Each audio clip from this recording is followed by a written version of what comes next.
Hello, my name is William Bills, and this is my informative speech number 2 for public speaking class, Mr. Brent Adrian, instructor. It's said that America has a love affair with the automobile, and I can attest to that. I grew up a gearhead, being exposed to the hot rod culture at an early age by my big brother. Matter of fact, I still hang out with my big brother in his late 60s era dragster, and while I'm not doing that, I perform services as a chaplain for National Hot Rod Association drag racing events in this region. But speaking of events, there's one area that I'd like to talk to you about today, and that is the hot rod culture and the fact that the Kearney Cruise Night is coming up here next week. I'd like to give you a little bit of a background, so whether you participate in it or do not participate in it, you'll still remain an informed consumer. A little bit of a history about hot rodding. It's said that hot rodding got its start on the dry lakes of California, and according to John Ward of MSN Autos, the Southern California Timing Association took folks out there with stripped down hot rods to see how fast they could go, and that of course was in the late 40s, and it just progressed from there to now what is a collector car culture, which is immortalized by the famous Barrett-Jackson Auto Auctions of Scottsdale, Arizona. Peter Fry, in his New York Times article, suggested that what got them started in their now infamous business of auto auctions was in 1972 when they auctioned off a customized Mercedes limousine for then Adolf Hitler at an astronomical rate of over $150,000, which was unheard of money at that time, and by today's standards is still a lot of money to pay for a collector car. However, back to the hot rod itself is derived from two words, according to Dan Petrasco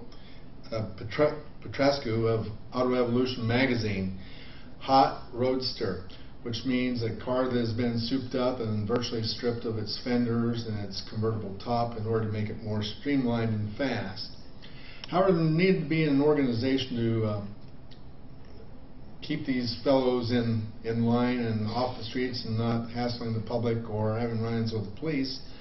So we have the advent of the different hot rod associations. First one is the National Hot Rod Association, which came out of the Southern California Timing Association, and its perennial president, Wally Parks. In his biography at the International Motor Sports Hall of Fame, they attribute hot rodding in modern times to Wally Parks and others. Matter of fact, they attribute the virtual success of the NHRA to Wally Parks and his promotion of safe racing and venues for these cars to run in. The trophy you see here in this particular slide is aptly named the Wally and is one of the most coveted prizes in NHRA competition. But in terms of like the Kearney Street rods and the cars you'll see at the cruise night, they are governed by an association called the National Street Rod Association, which operates to promote the safe operation of these specialty vehicles and sanction their events. One of the earmarks, or one of the things the NSRA is noted for, is their 23-point safety inspection, which is open to all members and non-members alike at their events. So when you see this particular sticker in a car window, you'll know that this car has passed their stringent code of inspections and is also a member in good standing of the National Street Rod Association. What about the cars themselves? Well, we'll just take a quick overview here real quick of cars you will see at different events. First, we start with the classic cars, and there's two categories here. The first one's original, which is exemplified by this Cadillac in the picture. And typically these are cars that are just the same as when they came off the showroom floor when they were made. These tend to be the high dollar collector cars, which are also being sold for over 6 figures at the Barrett-Jackson Auto Auctions in the wintertime. The second subcategory of classic cars would be the muscle cars. Now these are the ones we're more familiar with. These include the Ford Mustangs, the Chevrolet Camaros, and the Plymouth Barracudas, typically manufactured around the mid-60s to early 70s when gas was cheap and Detroit was worried about performance instead of gas mileage. These are the most often seen cars at car shows, And this particular class is exemplified by the 68 Camaro, which seems to be the most popular of this type of car. Next we move on to street rods, and again we have two different classifications within this type of a hot rod. We have the pre-49 hot rods and those cars manufactured after 1949.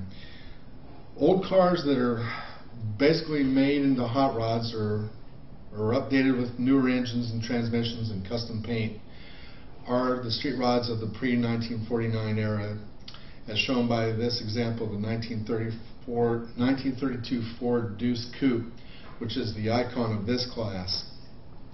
The post-1949 cars are newer models which are more plentiful for projects and again are modified from their original state and tend to have the modern day running gear, making them more safe.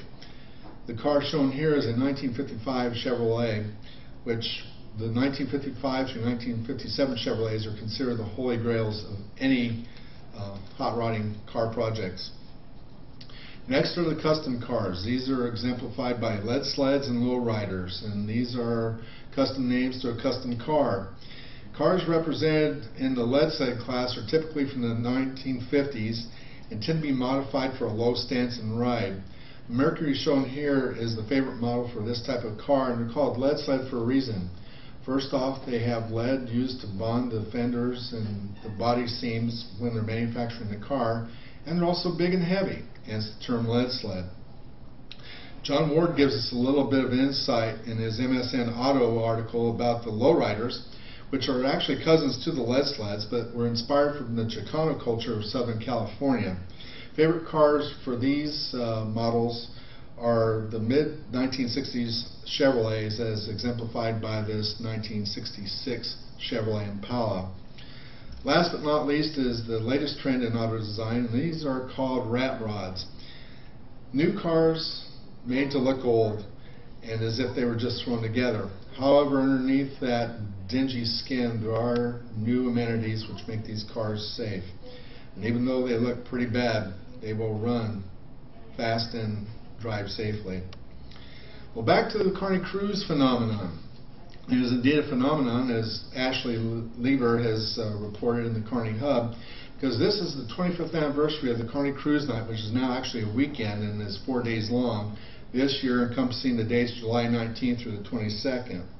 The thing that makes this special is the Central Nebraska Auto Club makes donations to local organizations through the funds collected through different fundraising events and raffles during the event.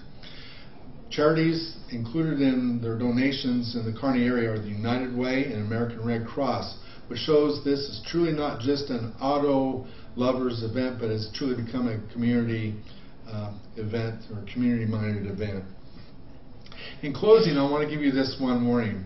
Whether or not you partake in the Kearney Cruise Night events this coming week or in any other automobile-related event, what was once reckless abandon is now safe and fun for the family.